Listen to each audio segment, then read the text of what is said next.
Alrighty boys, welcome back to another step-by-step video. Today's video is going to be on Echo. Now, the big general understanding that I want you guys to have when it comes to playing Echo is that you want to play in relation to his Echo drones. Now, there is a playstyle where you just preset your drone somewhere where you think the enemy team is not going to shoot it, and then you kind of just like play off of that intel with also playing off of the occasional yokai bursts that you're going to be able to get. Now, the playstyle that I want to mention in this first clip while we're on Skyscraper for the exhibition bomb site is I want to talk about this playstyle where you actually prep for a window hop out for Dragon for the site windows basically. Now, it didn't dawn on me yet to go for this specific hop out yet until the enemy team tries to open top house, which is what they're going to do right here and momentarily. They're going to open the top house wall using a ace, if I'm not mistaken, for the top house wall.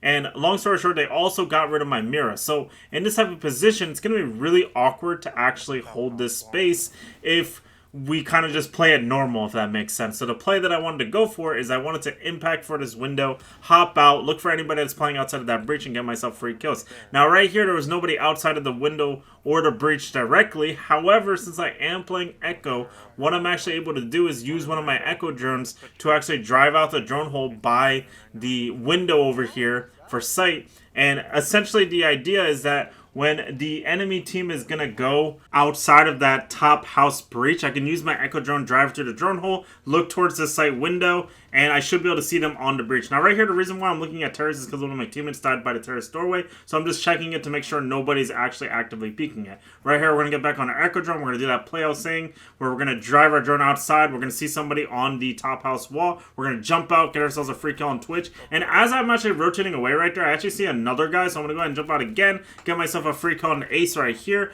putting us into a nice 4v1 position, which is fantastic, because those two picks wouldn't have been possible if I wasn't playing ace. Technically, I could have chanced it if I was using a different operator. However, I do feel like with Echo, it gave me that much more of a free kill, if that makes sense. Now, one thing that's going to end up happening here, the last guy's an Ash. He's over here playing by 90 here, and my Frost is going to go ahead and end up running outside the breach and getting the kill onto him and securing the round. I try to jump out again, but obviously he's not there, and my teammate's going to go ahead and secure the last kill right there, securing the round. Now, next up, we're going to be over on Emerald Plains. Now, the general idea that I do want to quickly bring up, guys, when you are playing Echo is that you should try your hardest to set up your teammates whenever you can. And what I mean by that is just using your Echo drones to get intel for a lot of people. Now right here, the thing that I'm holding at the beginning of the round here, we're on the gallery bomb site for Emerald Plains. I'm just waiting for anybody to hop into the shrine window because they went to the effort of breaking open the window. Now, unfortunately, nobody's going to actually jump into this window. This guy's going to actually end up spending the bulk majority of his time just spam droning me to try to get me to run away. However, I know that that's the play that he's trying to go for, is because he's trying to get me to run away using his drone because like, oh, he has intel on me, and then I'll rotate away so that way he doesn't have intel on me. I think that's the general idea that he was trying to go for, but I'm not falling for it, so I'm just going to keep holding this window. My teammate's going to go ahead and get 2 picks here, and then I'm going to go ahead and now I'm going to finally rotate away because I don't necessarily need to play it anymore. Since we got 2 picks, that guy on try window, if he is going to continuously push there, it's going to be a sell on his end because, you know what I mean? Like, there's not really much going on here. All I have to do is hold the orange staircase on the stop, and there's not really much you can do in this position, right? So, right here, we're going to go ahead and shoot his drone that we had earlier. We're going to wall bang through the soft wall a little bit. I'm not really hearing anything of him being over on this side of the map anymore, which is a smart decision in this position.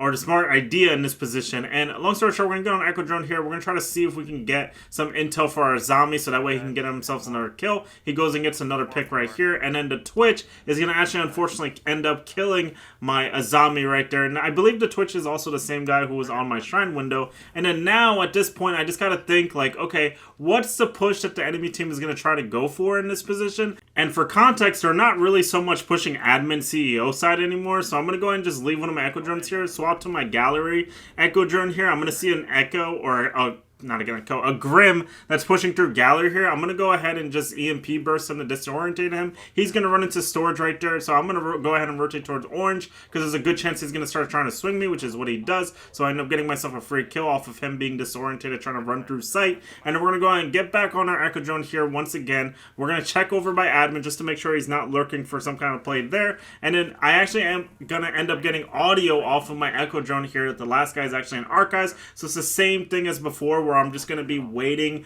for this guy to walk in. I'm going to hit him with a disorientate. It's going to make it pretty much like borderline impossible for him to win this position, and it's going to be pretty much free from there. So right here, we're going to disorientate him. He's going to go ahead and panic. He's going to end up doing the exact same thing Grim did. He's going to end up rotating through the rotate hole inside of storage, and we go ahead and get ourselves a free kill to secure the round right there.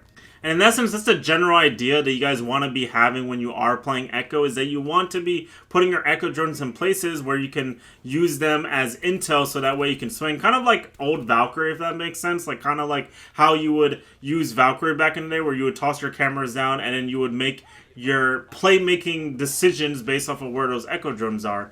Or cameras are in particular. Now, one thing I do want to quickly talk about is the other playstyle with Echo, where you simply just pick Echo, you have the ACOG, you have the bearing 9, and the general idea that I want you guys to understand is that Echo has the ACOG, right? And he's very similar to like a Doc or a Rook, because he also has the impacts, he has shield as well, which is really, really strong. So you have a very, very strong kit overall. So there is a world where you just pick Echo purely for like fragging. And for example, in this clip, I'm playing on Clubhouse. My goal here is that I want to play for Mannequin, and I want to deny the enemy team from pushing Kitchen Hatch or Dirt or Blue. And this is going to be like the general location that I'm trying to play. And all I did with my Echo drones here is I just pre-placed them in places that I think will be useful over the course of as the round progresses. Now, for context, the enemy team is going to mostly focus on just forcing gunfights. So my Echo drones aren't going to be that like high value, if that makes sense, because they're mostly just going to try to force gunfights. So it's going to be one guy trying to push Dirt here. So I know at least one guy's going to be trying to push Dirt. One guy's going to open up to Kitchen Hatch. So it's probably, I can safely assume that someone's probably going to try to swing for the Kitchen Hatch in this position. However, the one nice thing about Echo, like I said, is that you have the ACOG, so Kitchen Hatch isn't necessarily like a push that the enemy team is going to want to go for, because I'm able to play that long pixel angle and be able to shut it down. Now right here, the Hibana is going to end up dropping Church here. I'm going to get audio for it, so I'm going to swing into Blue, get myself a free kill onto her. And then, like I said, there was a guy Dirt, so we're going to swing aggressively with our other teammate for Dirt, get ourselves a free kill onto him. And then unfortunately, what's going to end up happening here is that my two other teammates are going to end up selling their bodies in this position, turning it into a 1v2 position. Deimos is going to end up trying to track me. However, the problem with Deimos in this position is that he's going to try to funnel down Blue stairs. And if he tries to funnel down Blue stairs, what's going to essentially happen, and the nice thing that I like about this position, is that it's very difficult to actually take over this position, if that makes sense, because what ends up happening is that he's going to have to funnel into my Mira. And this is the nice thing about this strat, is that I can play this Mira on Mannequin and kind of just like shut down their overall push. And then I have like pretty much like a nice like balanced setup here. You're going to see right here, he tries to swing the Mira. He sees that it's mirrored, so I'm going to go ahead and swing aggressively. He thinks I'm on the door because I faked audio for it. So I swing him through the rotate, get myself a free kill. Last guy's over by main here. We're going to pre-fire with the assumption that he's going to look for the refag, get myself a free kill, and secure the round right there. This is just a pure pre-fire assumption that he's going to go for the free frag, by the way. Now, next up, we're going to be over on Consulate. We're going to be defending the top floor here, and the general idea that I want you guys to understand with Echo that you also have the option of doing is that you also have a shield as well. So on top of like being able to pre-place your cameras to use them as like free intel throughout the whole round, because 9 times out of 10, a lot of people aren't like just simply aren't going to be looking around for your Echo drones. A lot of the times people just won't be paying attention to it. But the other thing that I want to talk about is using a shield. Now, one thing that I like to do with Echo is that I think the shield is probably one of his better pieces of utility. The impacts are nice if you want to do like the fast rotates thing that I talked about in my Rook step-by-step video. Check out that video, by the way. I'd very much appreciate it. But long story short, the shield is probably going to be like your meta way of using Echo in my opinion, because what ends up happening is that you have a shield, you have the 2 Echo cameras, you can put your shield in places where the enemy team, like their main push is going to go, and that'll pretty much be able to like shut down their push by itself, just because you're going to be able to play off of that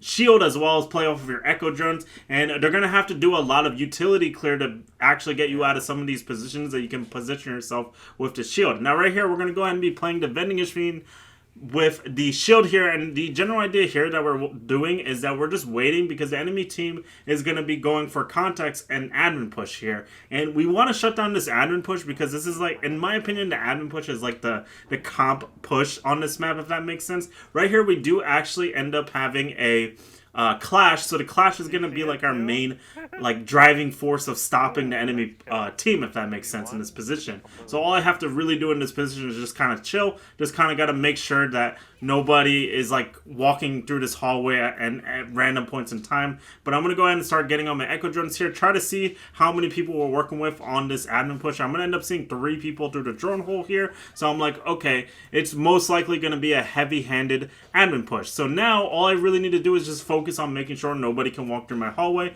So what I'm going to do here is I'm going to go ahead and just kind of chill, and we're just going to go ahead and start shooting drones that come through the hallway. They're going to obviously know that I'm playing in this position because they're droning it. The important thing to know here though, guys, is that they haven't done anything to actually get rid of my shield. So even though I get flashed here, I can go ahead and get on my Echo drone to make sure no one's sending it on me, and they're not going to end up sending it on me. So I'm going to go ahead and be able to play my shield. Think it's going to try to walk through the hallway here, but I'm able to swing using the shield, get myself a free kill, and then my teammates are going to start fragging out the rest of the guys for admin. I get audio that Ying is actually going to end up trying to push through Spiral here. He's not going to know that I'm in this corner for some reason. I'm going to end up hip firing him here to get an injure when I get flashed, and then now it's a nice 3v1 position. I assumed the last guy was inside of admin in this position. That's why I walk up here to try to look for the free kill. However, what's going to end up happening is I'm actually going to get audio that he's going to walk up to Visa's staircase. So I'm going to flick over, look at him on the walk up, get myself a free kill, and secure the round right there. But anyway, guys, that's going to pretty much do it for the main commentary that I wanted to do with Echo. Like I said,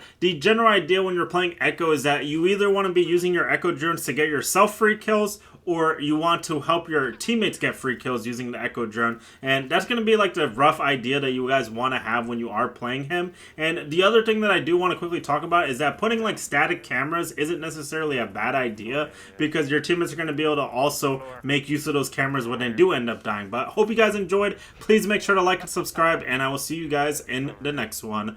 Peace!